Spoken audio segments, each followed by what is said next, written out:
1st of Hematite, year 250. Earlier on this day, I spotted a group of unholy creatures lurking in the northwest past the hills. Based on the manner of their movement, their appearance, not to mention their stench, I immediately identified them as undead.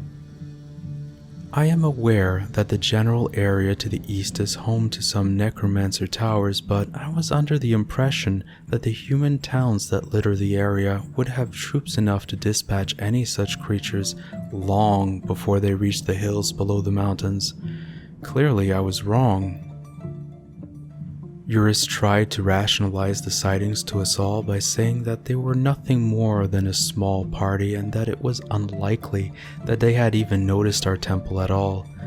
The others, for the most part, mused that the god of spurting's favor is upon us and that no harm can come to us as long as we venerate his name. I am less certain than they are. 6th of Opal, year 250. The infirmary has finally been completed and mostly furnished. 2 traction tables are still missing from it, but otherwise there are beds, tables, and storerooms for supplies. This brings me joy. I may be captain of the guard here in Saràmiseth, but before all else, I am a brother of the god of spurting. The thought that our temple is now finally functional, if not ideally furnished, is reason for celebration. Soon our temple will be able to aid all who need our Lord's blessings. 21st of Opal, year 250. Through my rounds in the hills in the past months, I have been finding discarded clothing and rusted blades. It certainly is possible that these were left behind by passing humans, but I've had that sighting from the summer on my mind for months now. I've not been able to shake the feeling that we're being watched from the shadows. The other dwarves have been giving me looks every time I bring it up. I think they thought me paranoid, but not anymore. Today, as I was patrolling the forests, I discovered a hand laying on the ground. At first, I suspected a kill by some forest beast, but after drawing nearer, I noticed that the disembodied hand was still moving. I brought it to the others as evidence of undead activities in the area, and they all had to accept that what I feared is true. Undead still roam the area, and it's a matter of time before their shamblings take them near enough to the temple to be an issue.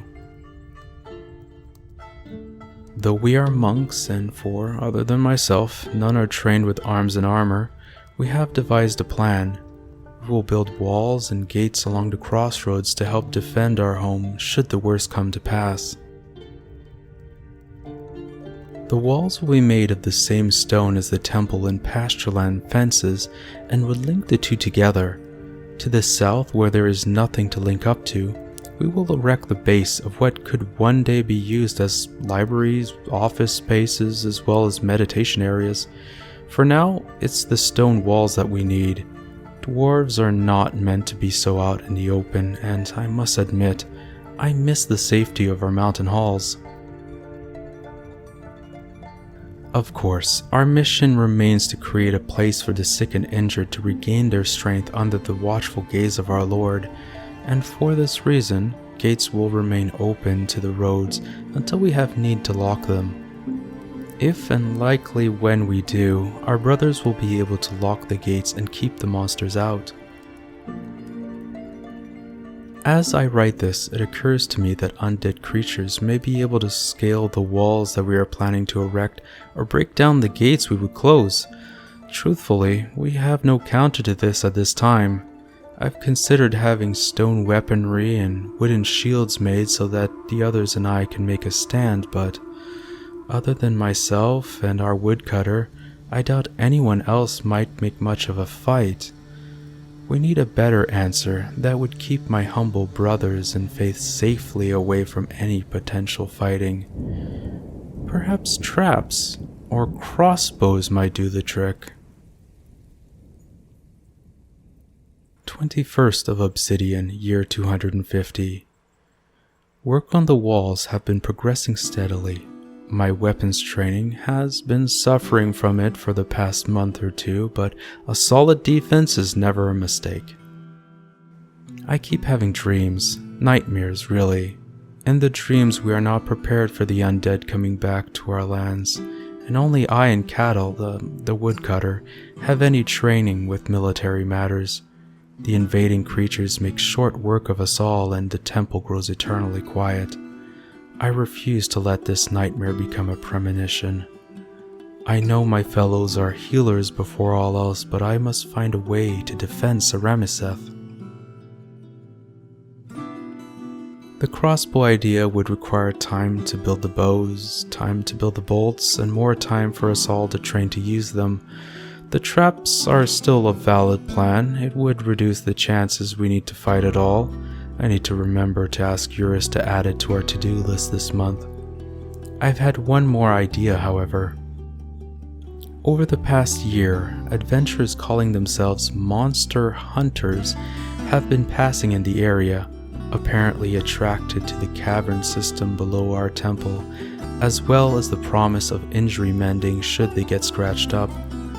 These have mostly been human macemen so far, and they tended to move on to other more exciting adventures further up the mountains, but it may be possible to recruit a few of them to work as guards should the need for a solid defense arise. I expect that the idea of fighting off hordes of zombies while having full access to the caverns, as well as a potential source of healing on the surface, might interest some of them. I'll bring the idea up with Urist later. 25th of Obsidian, year 250. Some in our order have been expressing some reservations towards how much effort is being put towards the defense of our temple.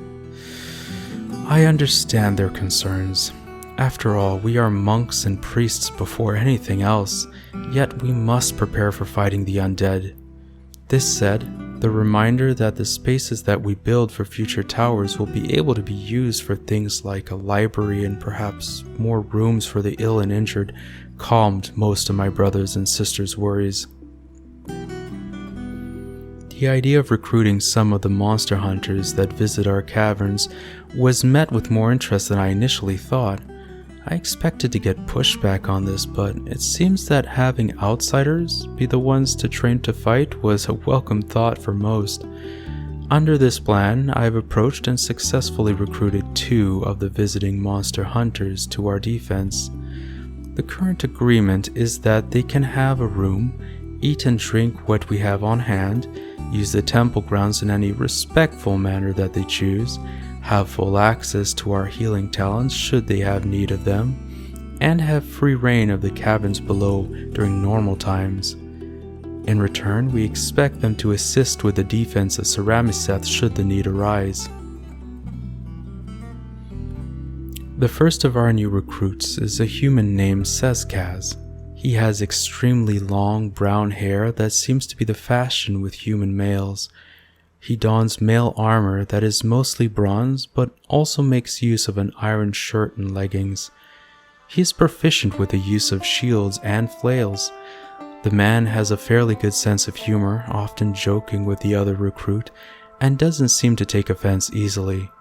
He keeps his armor free of the decorations that the more adventurous type of human tends towards, preferring a more modest but practical gear. Finally, and most importantly, he seems certain of his commitment to Saràmiseth.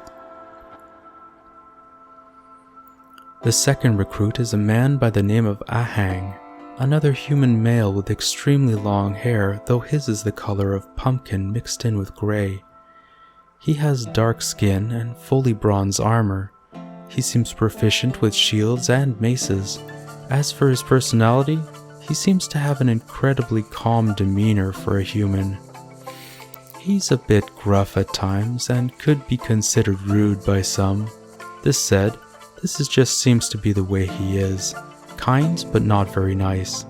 He once called me a donkey for tripping over a branch on the ground, but then was the first one helping me back up and fussing over my scratches needing to be cleaned out, not to get them infected. An acquired taste for sure, but he's been growing on me. I'll try to convince them both to join us for training sessions so we can get used to coordinating a defense. Admittedly, it wasn't a requirement as for our agreement, but it'll be helpful, I think.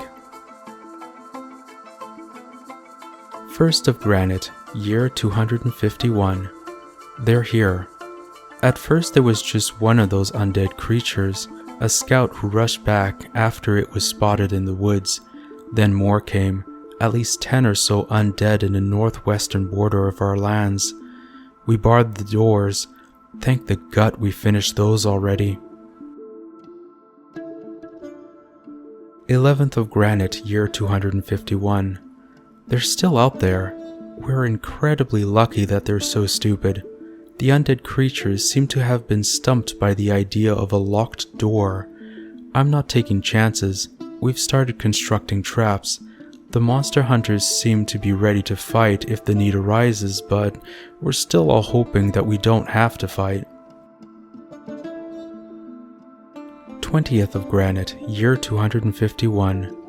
We've started building traps. The plan is to use the creature's stupidity to our advantage. We'll let them in one at a time and trap them in cages. I don't know how long pure luck and the guts' favor can see us through.